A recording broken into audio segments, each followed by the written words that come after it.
watching Twin Tier Sunday with Jennifer Sheahen. Welcome to Twin Tier Sunday. I'm your host, Jennifer Sheahen. This week we're at the Sciencenter in Ithaca. It is such a cool place, massive place. And tell me a little bit about how this all got started. Well, back in 1983, two community volunteers, Debbie Levin and Ilma Levine, wanted to engage the children of this community more in science. So they started the Sciencenter. And we occupied various storefronts downtown until we grew into the facility you see today. Definitely. And how many people come through these doors a year? Because there's a lot of different things that you can do here. We get about 100,000 people that come through these doors. Oh my goodness. And you are also now expanding. So big $3.8 million project, I believe. Yes, it's a $3.8 million campaign.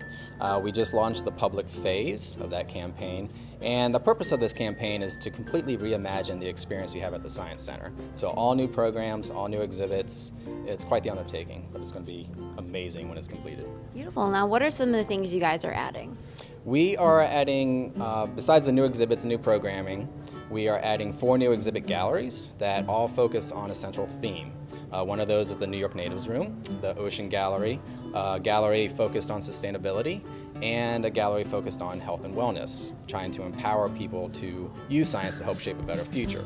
And specifically with health and wellness, the gallery that we're in now, we want power to exercise more, be more healthy, and make healthier choices when they eat. There you go. And how much does it cost for somebody to come in here? Our current admission prices are $8 for adults, $7 for senior citizens, and $6 for children. Okay, wonderful. And what are your hours for the summer?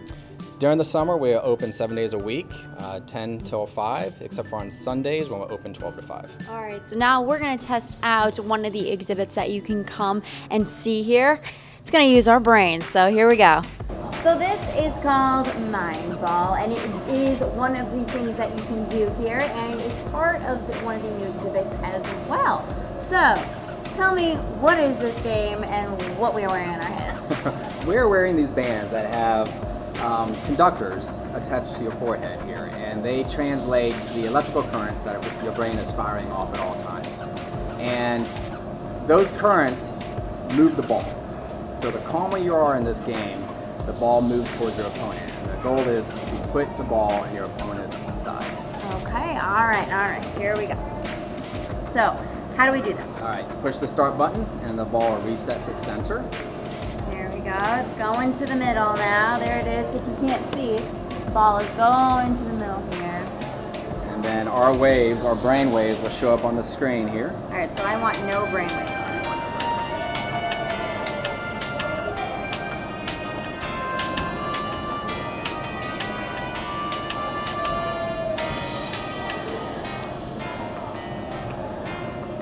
Nice.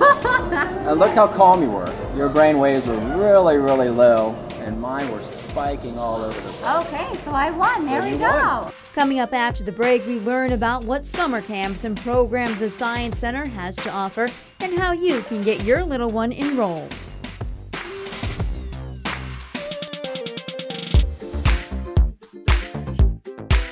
Okay, now we are in the part of the museum that is for the little ones. It's not just for elementary school age kids. You can actually take your little tiny, under 5 even, toddlers even, to this location. Where are we right now? So this is called our Curiosity Corner, and it is, as you say, specifically for children 4 and under. And it's a space that has everything designed at the right size for very young children. And it's also a space that's cordoned off a little bit so they don't have to be worried about being run over by older kids who are excited about the rest of the museum. The other thing that's very exciting about this area is that we have a number of programs in this space. On Tuesday and Friday mornings at 10:30, we have a story time, and we run an activity as well for little children. And on Mondays and Wednesdays, we have a drop-in activities at 10:30. So at 10:30 in the morning, Monday, Tuesday, Wednesday, and Friday, there's something happening here for your young children. That's really wonderful. And now, if somebody too wants to come down, do they have camps for the little young ones, or is it just a daily activity? So we do have summer camps for children entering kindergarten up through grade 5. And you will find out about those in just a few moments. There's another exciting thing happening with this area. It is expanding, just like a lot of the other parts of the museum. Tell me about the expansion and the exciting things coming. So one of the things we've noticed over time is that this area is very heavily used. We have a lot of kids who come and visit, and we really needed more space and more things for them to do. And so we are doubling the interior space. We are knocking out some walls, and we're going to bring in brand new exhibits, many of them based on research into how young children learn. There's a lot of research going on even as we speak at places like Cornell University, and we have a partnership with the Early Childhood Cognition Lab, and they are helping us look at the most effective ways of having exhibits that young children can learn and explore and be young scientists and interact with. The other thing we're doing is we are also expanding outdoors. So we have an outdoor playground that you'll see in a moment, but we are going to expand and have an outdoor playground specifically for very young children. So it'll be the right scale for them and really sort of age-appropriate kinds of activities that they can do outside. Definitely. It's an exciting place. And tell me a little bit more about the Cornell studies, because actually you can have your kids be part of those. When do they normally come? Or you said it was kind of like a periodic time period that they come in. So they come mostly during the school year, actually, because the researchers in the lab are often undergrads that are hired to work as research assistants, and so they're not here in the summer as much as they are in the fall and winter, but it's really a little bit of flexibility. So if you come, there's often people around. The nice thing about it is you can participate, as you said, but you can also just see what research looks like. You can ask them questions about what kinds of things they're learning and just watch what it looks like for a scientist to do a job. So you learned all about what you can have here for your toddler, and now we're going to learn about some of the camps for the older kids. And tell me, where are we on this massive outdoor playground? So we are on a suspension bridge. It's a Kevlar suspension bridge, and it's great because you can jump up and down and make yourself all wobbly as you go across it. There's a number of outdoor exhibits out here in our outdoor playground. So although it looks just like a playground, it's still part of the Science Center, and there's still science to be played with and learned. Definitely. And how can kids come out here for summer camp? So we have summer camps for children entering kindergarten through grade 5 all summer long. They have different themes. We have a Mission to Mars camp and a forensics camp, and we run them all summer, and we have a very small camp. There's only 24 kids in a session with 4 counselors, so we have an amazing camp counselor to student ratio, or camp. That's perfect. And how long does it run? Or is it a weekly camp, or is it something that you can pay once and it's all summer? So it's a weekly camp, and registration for that is online, www.sciencenter.org. And it's 1 week at a time, and you can sign up for multiple weeks, of course. And it runs for the entire summer right up until Labor Day. Okay. And how much does it cost for 1 week? So it's $300 for a week. We have a discount if you're a member, but $300 for a week, and it's a really fantastic, awesome camp, and our kids are having a great time. You also have Showtime programs. What are those? So we have other kinds of programs that are running for families with children, and one of them is on Saturday afternoons at 2 o'clock. We have what we call a Showtime, and it's always an interactive, fun experience. We bring somebody in who's an expert in something to share what they know. So this month we're going to have somebody coming in who's bringing insects, is going to talk about insects, but it's also going to give you an opportunity to touch and feel insects. We have somebody who's coming in to do astronomy, to talk about how seasons work. So every week it's a different thing, and you can find out about those on our website, www.sciencenter.org. And then you also have something on Fridays with liquid nitrogen, I hear? We do. So every Friday afternoon during the summer at 2:30, we have a liquid nitrogen show, and it'll be slightly different every week. So if you come back more than one Friday, you'll see a slightly different liquid nitrogen show. And the idea is liquid nitrogen is this crazy, nitrogen is the stuff in the air, and it's made so cold that it's actually turned into a liquid. And so you can freeze things in it like that, and it's really a fascinating thing, and it does all kinds of strange, wonderful things, and we have a show for that. And what time is that on Friday? At 2:30 on Friday afternoons, and we have another program every weekday afternoon at 2 o'clock. We have a group here we call our Future Science Leaders. They're middle school students that come and help us. They work with camp in the mornings, and in the afternoons they do things with visitors. And they do a program at 2 o'clock in the afternoon called Weekly Wonders. And that Weekly Wonders program can be anything from hands-on activities that you do here at the Science Center. We also bring visitors out to the stream beside the Science Center to do some citizen science, to find out what the chemistry is like and what kinds of organisms are living out there.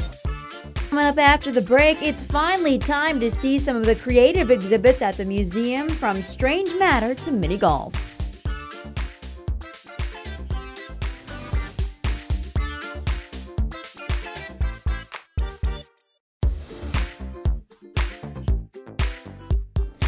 All right, welcome back. Now Donna's going to be here and telling us about some of the exhibits right here at the museum, and we're actually starting with one that is just here for the summer. Donna, tell us about this exhibit and how cool it is, because there's lots of things that you can touch and see. This exhibit is our special traveling exhibit for the summer. It's called Strange Matter, and it was built by the Ontario Sciencenter out of Toronto, and we get to host it for the summer. And it's a really exciting exhibit because it's all about materials science. And materials science is about the structure of things, such as what are the tiny particles and structures that your shirt or your shoes or your bicycle are made of. And this kind of matter and materials can be found in unusual fields like the medical field or even in space. That's wonderful. And how long is this particular exhibit going to be here till? This will be here through the end of August. Perfect. All right, so we're going to go actually look at one of these strange matters.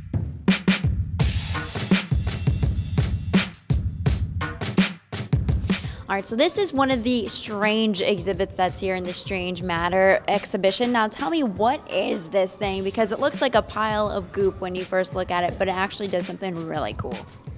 So this is an exhibit about ferrofluid, and ferrofluid is tiny iron particles mixed with water. So it has a magnetic quality because of the metal material mixed in.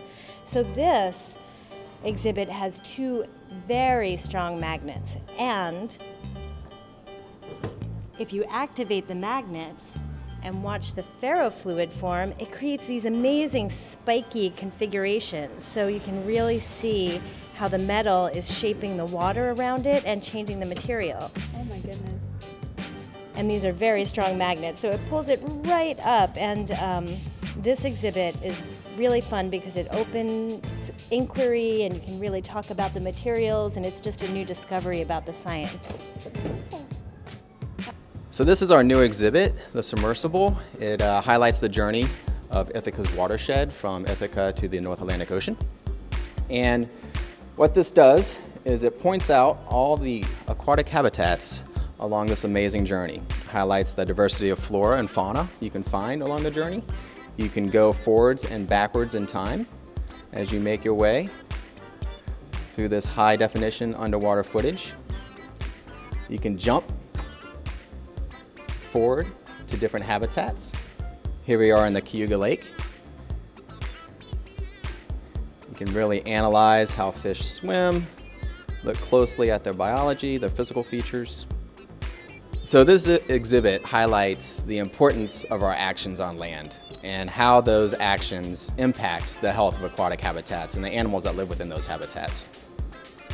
Here you can see an amazing diversity of life that live within these habitats, and the choices we make impact the animals within these regions, all the way out to the North Atlantic Ocean. So this journey connects us directly to the Atlantic Ocean. So what we're doing here in our new ocean gallery is we're creating a new tide pool aquarium. And this aquarium will bring people closer to the North Atlantic Ocean, specifically the Maine coast. This new aquarium is about 5 times larger than our previous aquarium. We've installed acrylic windows, we built this aquarium in-house, hired a commercial fabricator that does rock work for major zoos and aquariums throughout the world. And this aquarium will feature horseshoe crabs, various species of fish, whelks, sea urchin, sea stars. And from time to time, guests will be able to encounter these animals on a very personal level. They'll be able to touch these animals, interact with these animals, learn more about these animals. We'll have a volunteer or an educator sitting behind the station educating people about these animals. And again, ultimately, it's a direct tie, it's a direct connection between people living in Ithaca and the impacts they have on the aquatic environment very far away. We hope to open this exhibit sometime in August. We're still working out the water chemistry, and once we get that stabilized, we'll be adding the animals, acclimating those animals, horseshoe crabs, sea urchins, different types of schooling fish, and whelks, sea stars, those sorts of things that you can typically find in a tide pool on the coast of Maine, and getting them ready for the public. We are in the Saltonstall Animal Room, and here we have animals from all over the world. We have snakes and fish and amphibians. So these are the bicolored dart frogs. They're the second most toxic dart frog species found in the world. And they get their toxins from their food they eat in the wild. Now, fortunately for us, these are captive bred species, and we feed them what we want to feed them, so they are not toxic.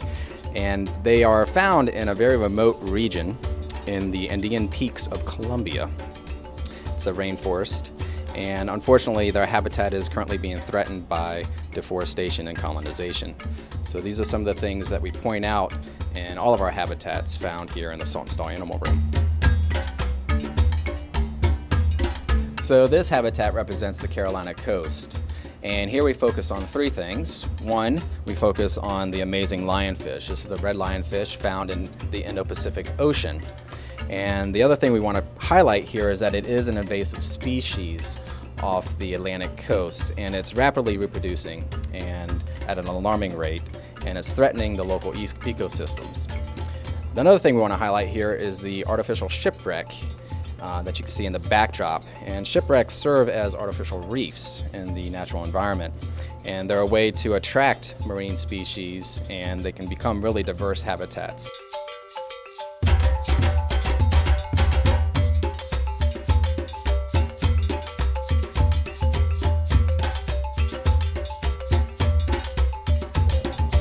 This animal is venomous. It has venomous spines that it uses to defend itself. So at the tips here, it will inject venom through its spines. If it feels it is being threatened, you see there as I move closer to it, it puffs up.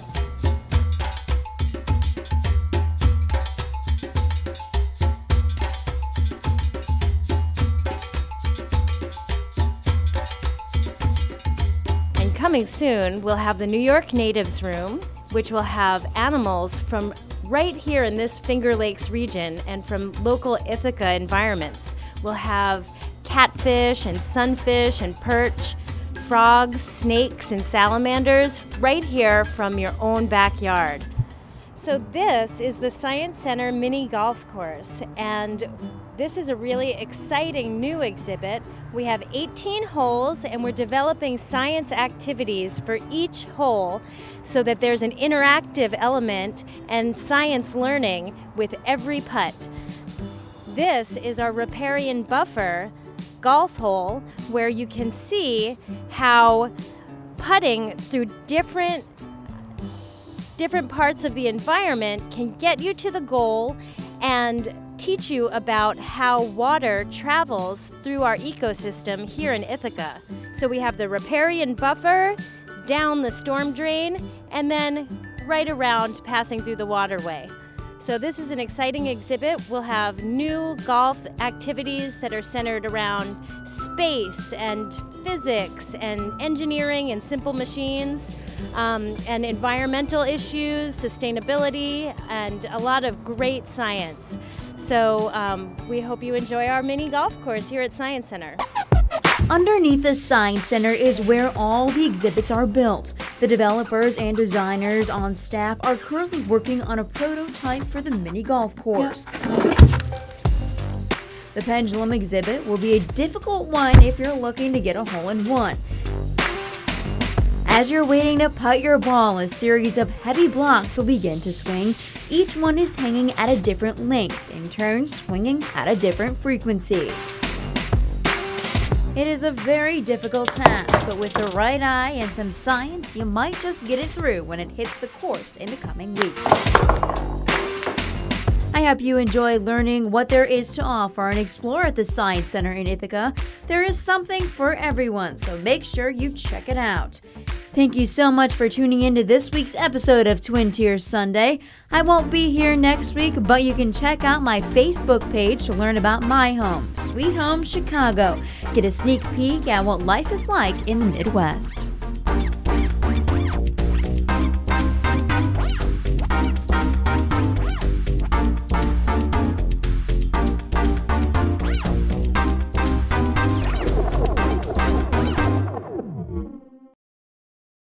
make sure you tune into Twin Tier Sunday. This week we're down at the Sciencenter in Ithaca. Trying to empower people to use science to help shape a better future. And exploring science for kids.